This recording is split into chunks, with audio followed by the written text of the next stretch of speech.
Welcome back to another episode of the Chill Taste Podcast. I'm your host, Darian. And as you can see from the title, we have a lot to discuss in today's episode. For those who are not familiar with my channel, I'm an NFL content creator. I'm a Jaguars fan. I tend to make videos about the Jags when things go wrong. So forgive me. I will be consistent on that end, talking not just all Jaguar football, but around the league as well. But in this specific video, I got to touch base on something because I ruffled some feathers. I'm not saying that there has been a talking conversation amongst Jaguar media because I'm nobody. I'm just a regular old content creator. But I've been seeing some think pieces after what I've said on Twitter. Let's talk about it. Before I get into this show for today, please make sure if you're a first time listener, subscribe to the channel, like this video, and lock in with me. All my links are available down below. You can follow me on Twitter, chilltakes_. Follow me on TikTok, chilltakes, and whatever other social media platform you're on besides Facebook. I'm not on there. Anyways, man, let's get into it. As you can see from the title, am I overreacting? Am I overreacting about the Jaguars right now? I feel like I've been a very underreacting fan and media head in a sense. I've been very defensive over a lot of things going on with my team for many years now, specifically in this Trevor Lawrence era. I've defended the quarterback. I've defended star players getting paid. I defended coaches we've had previously. I defended previous GMs we've had as well. And by no means am I throwing anyone under the bus. I still believe in the current new regime. I somewhat believe in some of these players, but I would be a fool to continue to be more defensive instead of just sitting back and really just analyzing and not being biased with my black and teal glasses anymore. I've been, like I said, very, very defensive, right? But right now I got to call a spade a spade. I don't believe I'm overreacting. Shout out to E. Dilla. He made a great post earlier, pretty much saying that as a fan, you really can't. We're fans, you know what I'm saying? Like we're media heads, whatever the case may be. You can't pin how we feel about certain things when 50% of us has been negative all throughout the last 20 or so years, whereas the other 50% have been positive, optimistic, naive, and a lot of things. I think right now I'm in that neutral. I have my optimistic side, and there may be a bit of pessimistic things, or just being flat out non-biased and seeing it for what how it is, and watching things unfold the way I predicted it going when things initially happened. I didn't make a podcast about this. I don't know if I did. Maybe I did. I think I did. If you can go back and look at my recent videos, well, my last videos back in like April, May, post draft. Yeah, I definitely did. I definitely did speak on this. So go back to my previous videos if you don't believe me. I was talking about how James Gladstone didn't handle the offseason the way I thought he should have.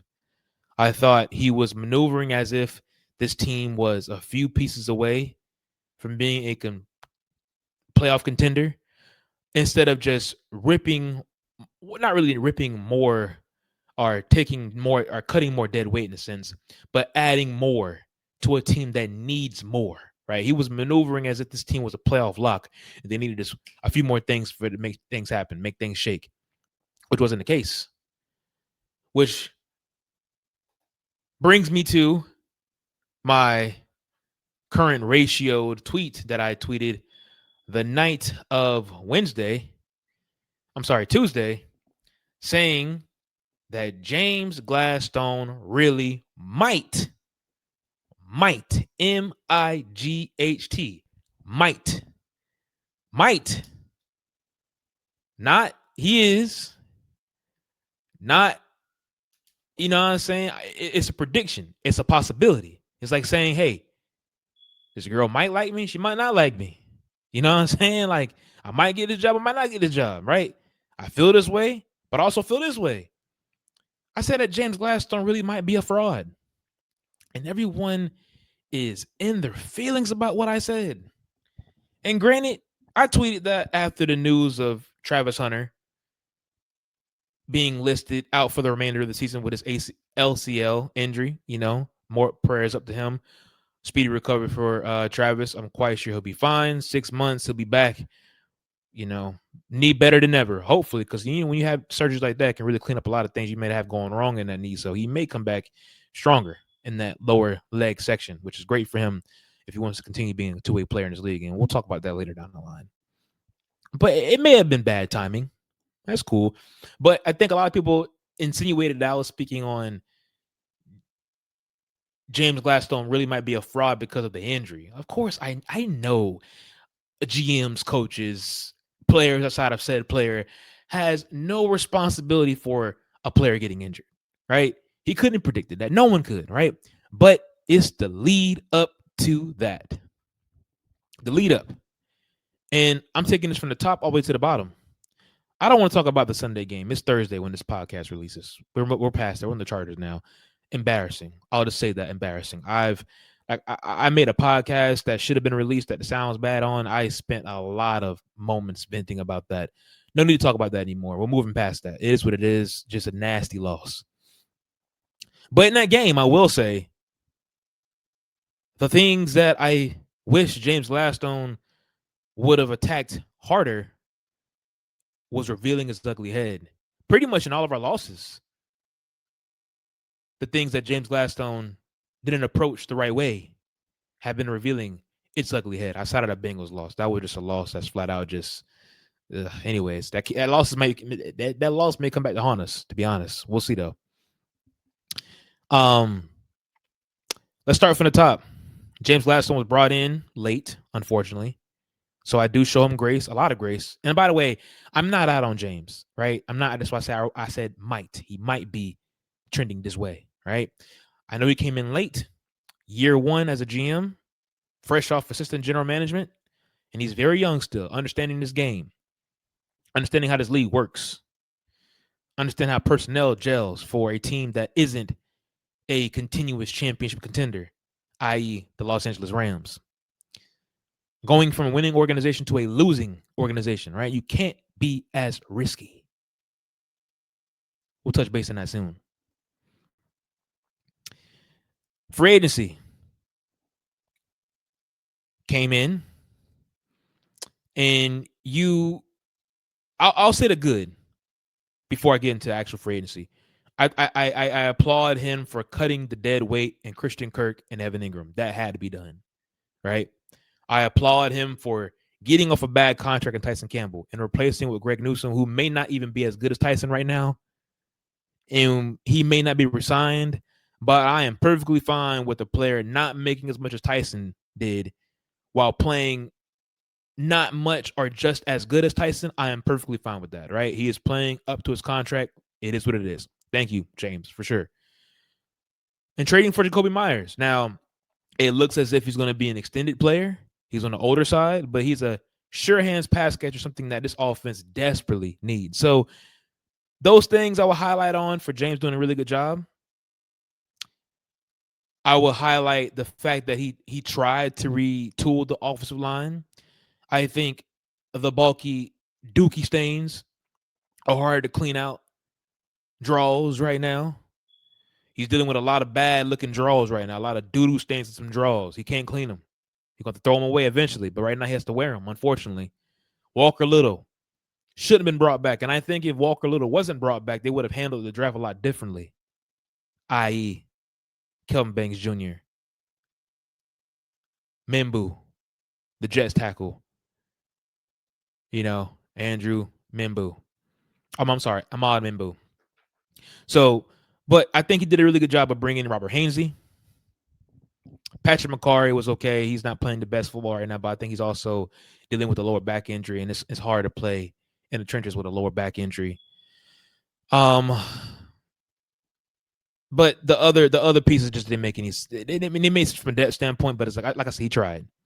Also, I'm not mad at Jordan Lewis or Eric Murray, but as I transition into what should have happened instead of what occurred.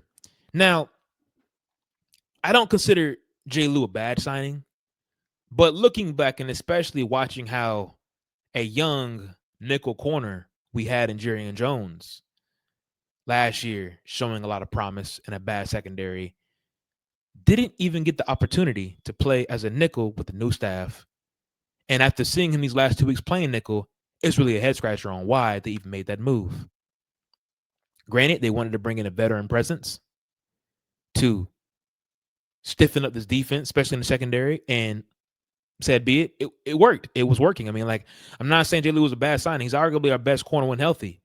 But as we saw in that Rams game when they were still going back and forth on how to use Travis Hunter, playing Jordan Lewis on the outside is no bueno.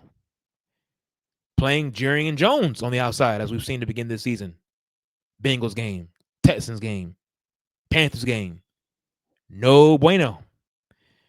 You have 2 starting caliber nickel corners, and you find yourself in a very bad predicament when both of them healthy because they can't see the field. And if they do, they are a liability playing out of their natural position. Eric Murray was a good signing from a standpoint of shoring up the safety depth. Came in as a starter, played good football until he was injured, of course. And same thing with Jay Lou. He's injured. I'm not knocking that. You can't predict injuries. But Eric Murray is older. He's always showed that he was a solid or average player in his league. But racing to sign him at the beginning of free agency when he more than likely would have been there if you missed out on some higher targets, head scratcher. Honestly, thinking back on it, hindsight's 2020. But, and I said this right then and there, I wouldn't have signed both Jay Lou and Eric Murray. You could have used that money to grab the Trayvon Morrigs of the world, the Javon Hollands, the Jeremy Chins.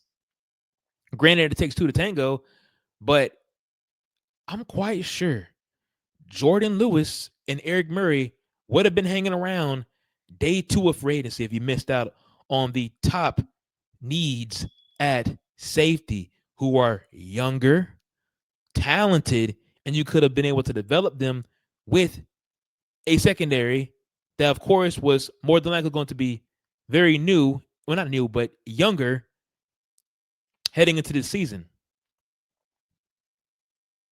I mean, I'm looking at this list of safeties that were in free agency: Trayvon Morrig, Javon Holland, Cam Bynum, Talisa Huafanga, Justin Reed, Jeremy Chin. I mean, those guys that I don't even know if they even sent an offer or even called up. I don't think they did. I think they just went head first for Jordan Lewis and Eric Murray and said, yep, we're done here at secondary.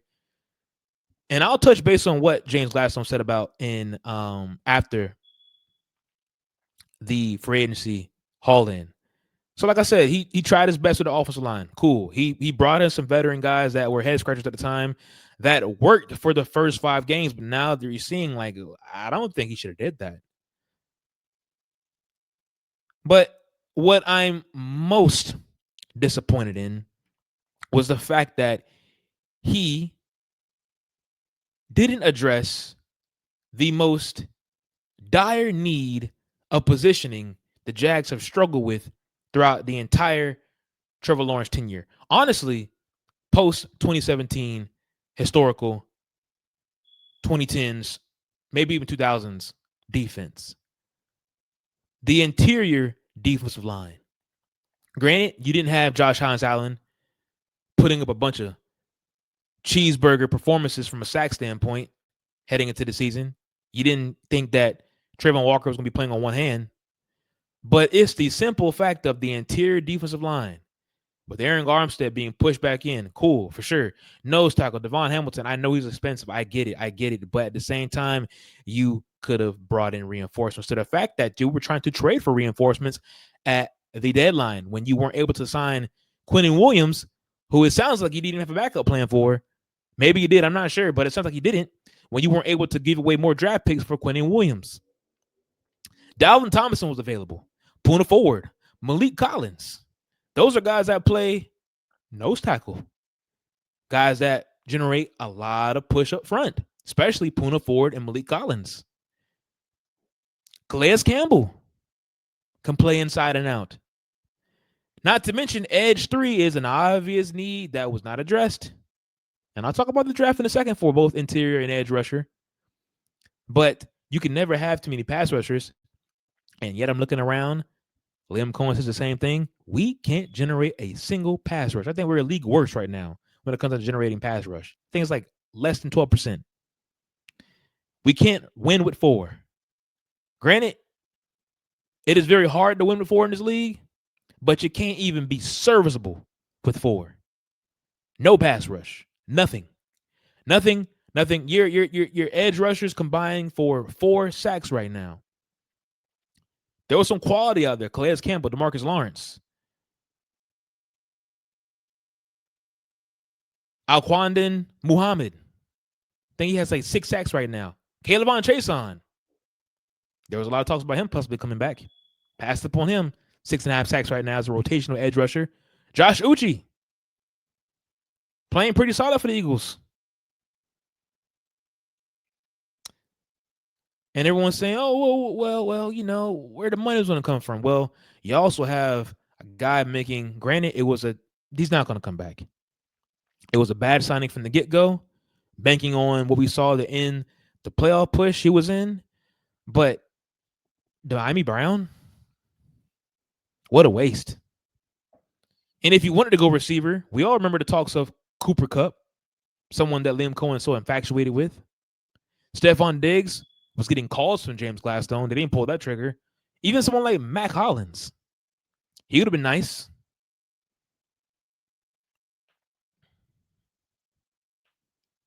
As a wide receiver 3. Granted, you didn't bank on BTJ being whatever we've seen so far this year, but still, we all know we had a need for wide receiver 2. And granted, you did do that in the draft, and I'll speak on that very soon. But a lot of big brain overthinking moves when and you can't fix a team in free agency. I understand that. You really can't, all right? But the goal is to bring in players that can uplift some position groups. I don't think you did that. You tried with the offensive line. I'll give you that, right? You were working with a lot of bad situations from a cap standpoint, the offensive line, right? You can't just bench a guy that's making $12+ million as your left tackle. I get that, right? But did you really bring in competition? You didn't even give Fred Johnson a chance, from what I've been seeing and been told and reading. Now Fred's back out there in Philly doing his thing as a rotational guy.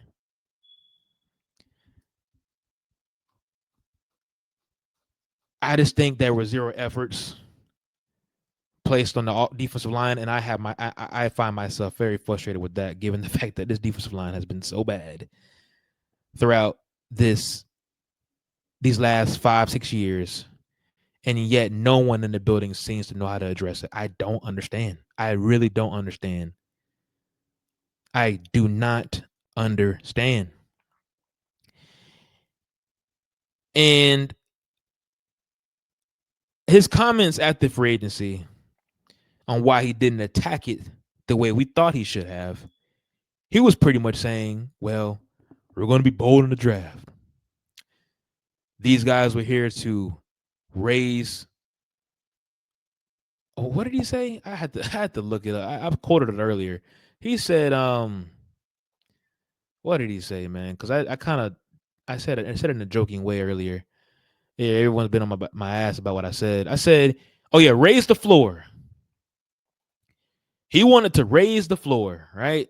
As you can see right here, this is one of his floor raisers right here. Chuma Adoga, who's been costing this team games as a guy that has seen a meaningful time. And granted, I mean, this guy is a rotational, always been a backup guy, but these are his floor raisers, man. This is a floor raiser? And I'm not even a PFF guy for real, man, but I believe this score. I believe it. What you see right there? 27 I believe it, man. He's been terrible. He has been arguably one of the worst linemen I've seen in Jaguars history. No disrespect to the dude, man, but it ain't working out to the point that I wouldn't be surprised if he's cut or just permanently benched. And they have to just force themselves to rely on the rookies, which I'm not sure why they haven't been playing them already. Which makes me believe that maybe the rookies he drafted aren't ready. 8 games into the season. I'm sorry, 10 games into the season. Or however many games we're in now.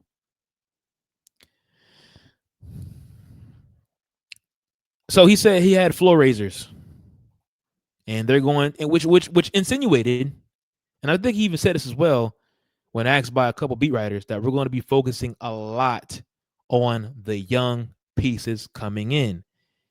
And that bothered me because I was thinking, like, man, the way he's moving right now, and I try to keep my mouth shut. And I think I spoke about this in group chats and like I said in my previous videos, but he was maneuvering as if this team was just a few pieces away from being a consistent playoff contender.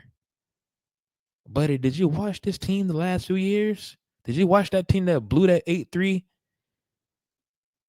record in 2024 or 2023? I'm sorry. Did you see the team that came out there last year and after that Travis Etienne fumble, they just could not get their bearings back together and the season went off the rails? That wasn't a team that was a few pieces away. Not by any stretch of the means. They were not a lackluster free agency class away.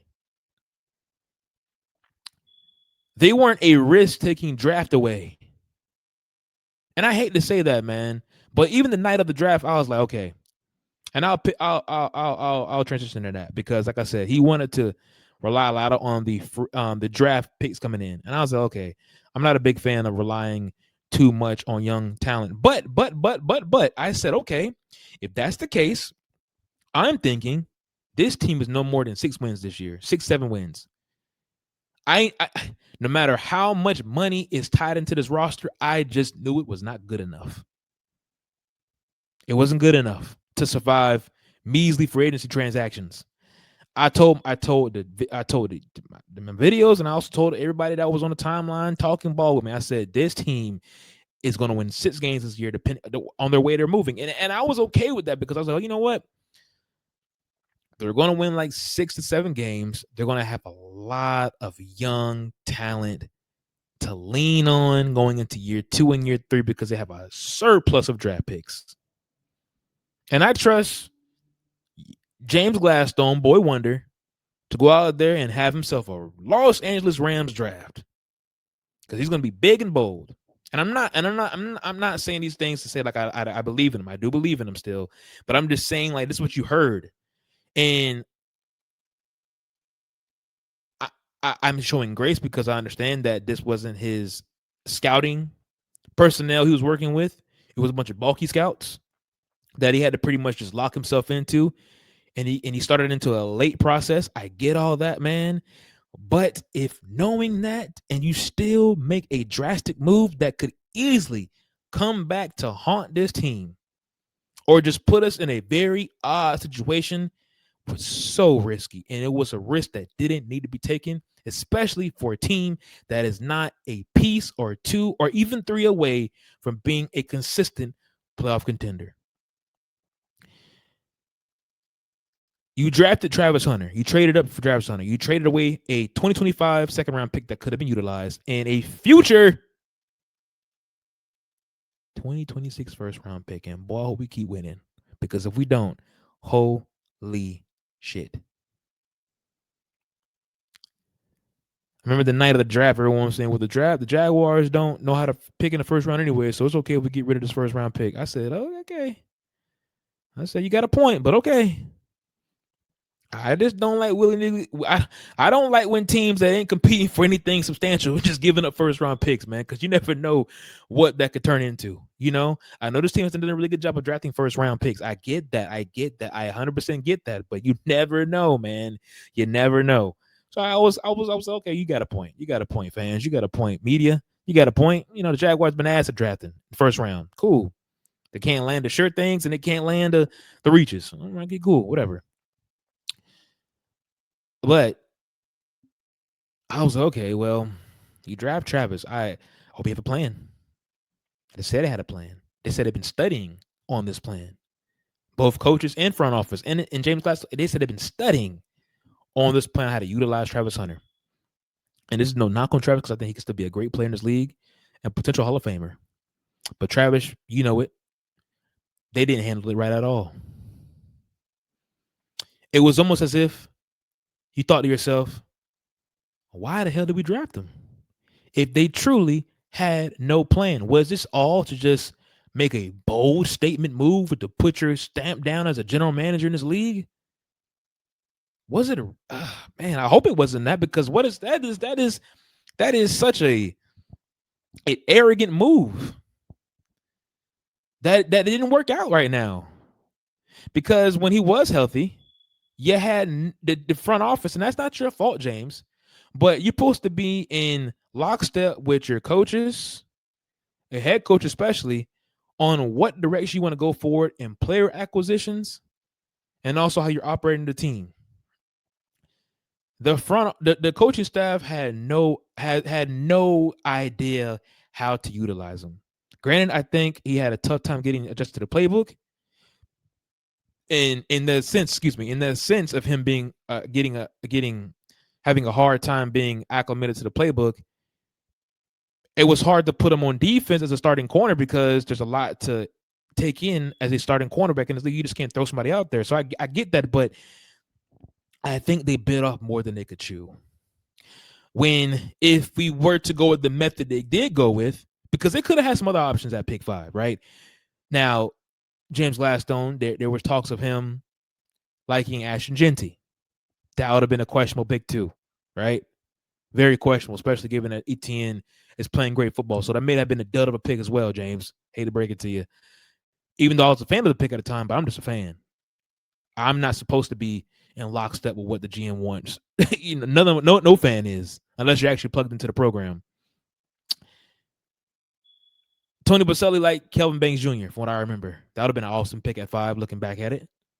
No one likes tackle at pick 5, right? And it would have been hard for them to draft a tackle in hindsight because you have Mr. Walker Little making damn near $13 million, and you don't want to bench that because it would have been, what, Anton at left tackle, right tackle Kelvin Banks Jr., or Amon Mimbu.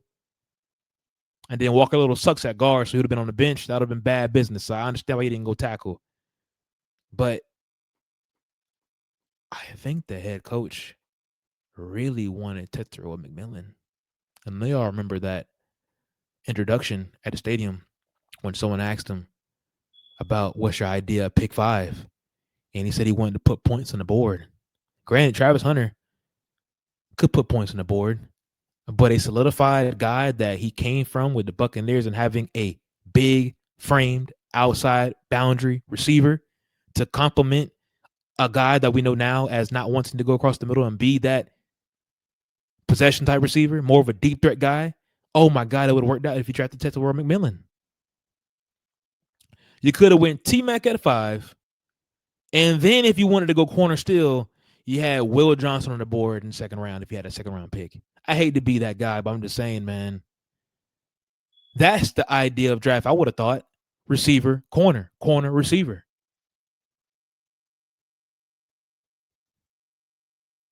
Receiver, tackle, receiver, D-tackle. And I'll talk about D-tackle here very soon.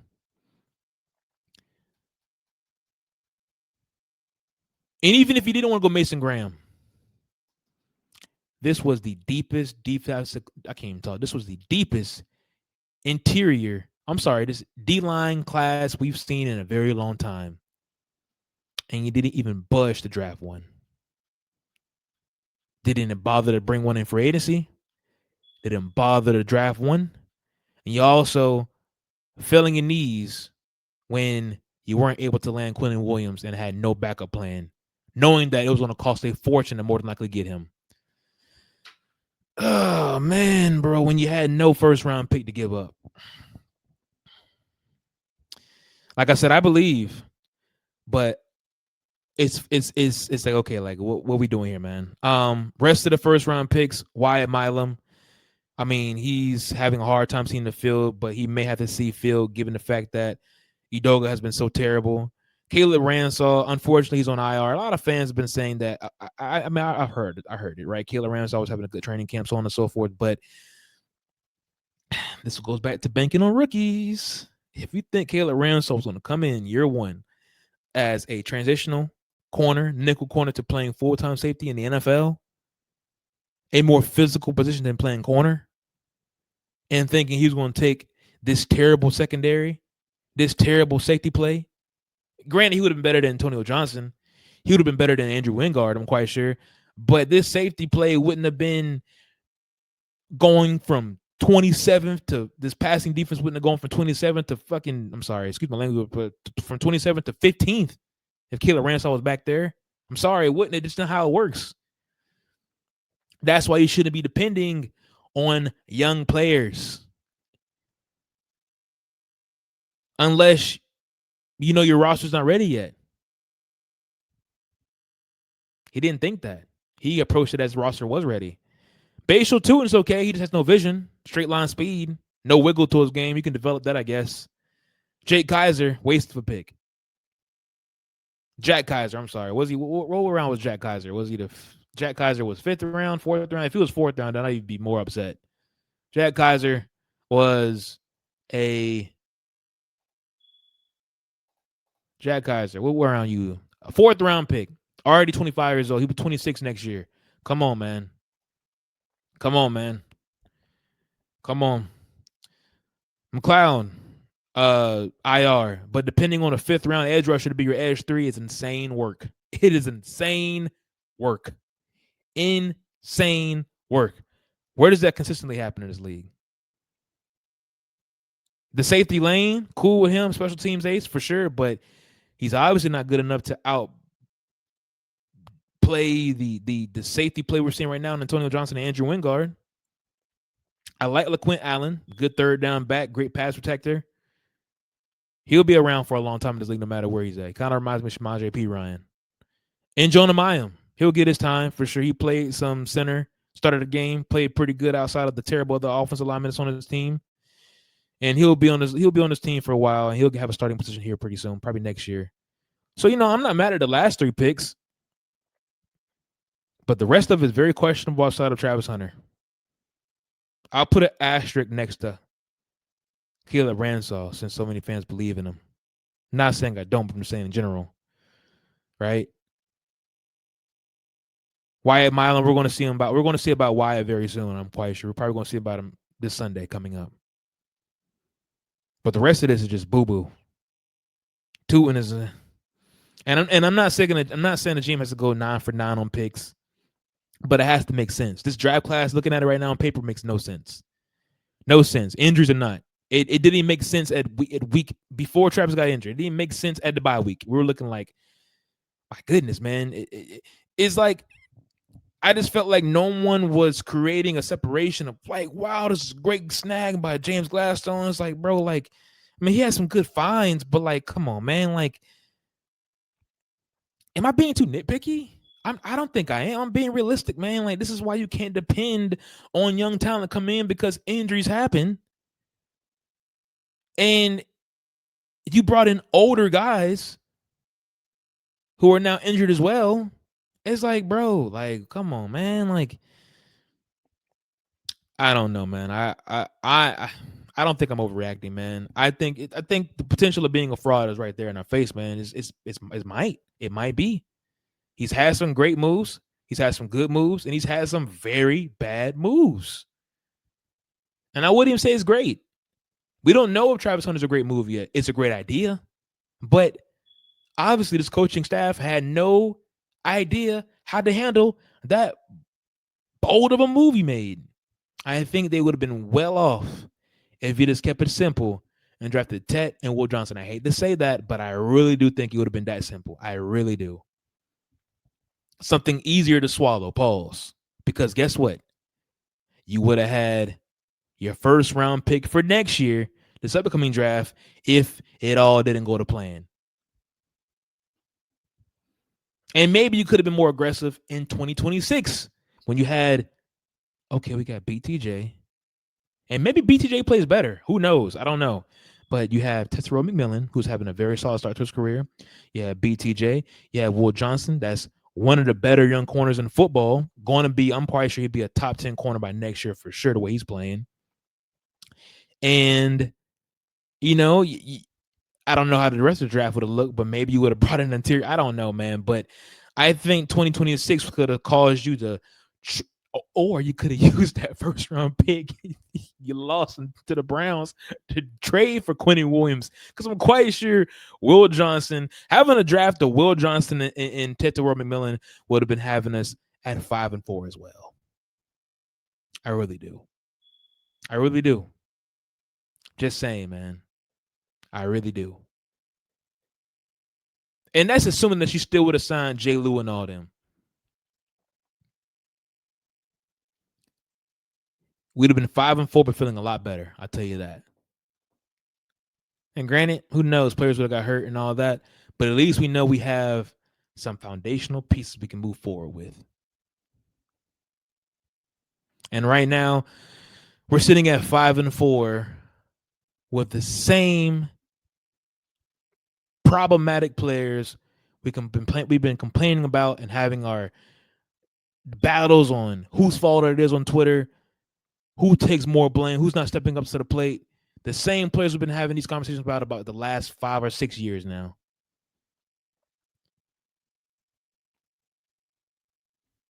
I don't think it's overreacting at all, man. I think it's calling for what it is.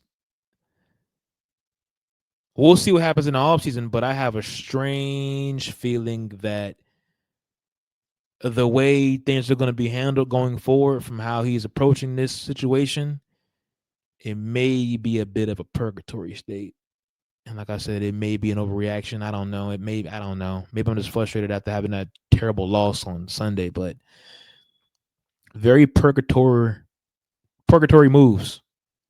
Because I don't like being 5-4. When you look at the offseason, you're like, we still gotta cut some BS off this team. And hopefully we can get some good picks for it.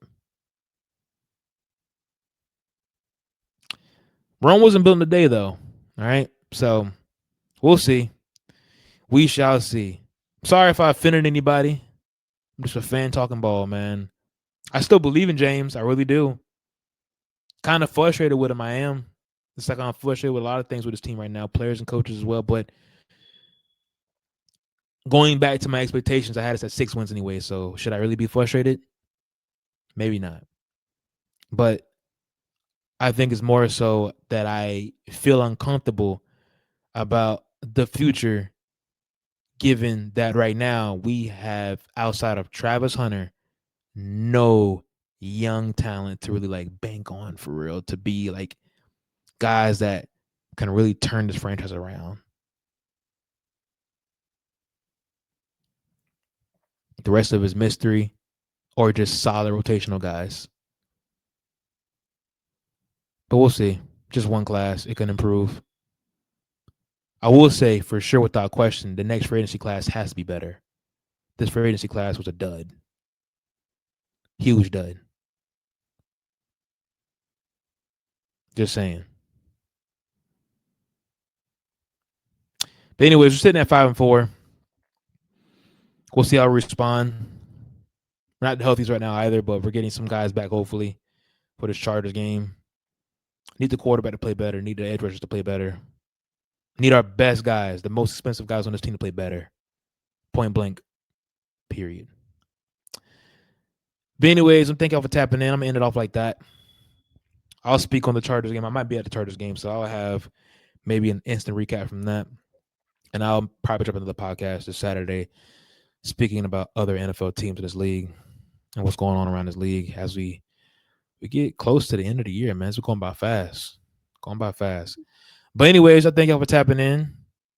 Like I said, if you like what I was speaking on, please comment down below. Share your thoughts. Share your opinions. Correct me if I'm wrong. Agree with me if I'm right. But until next time, that is a wrap. Thank you for tapping in. And until next time, I'll see y'all then.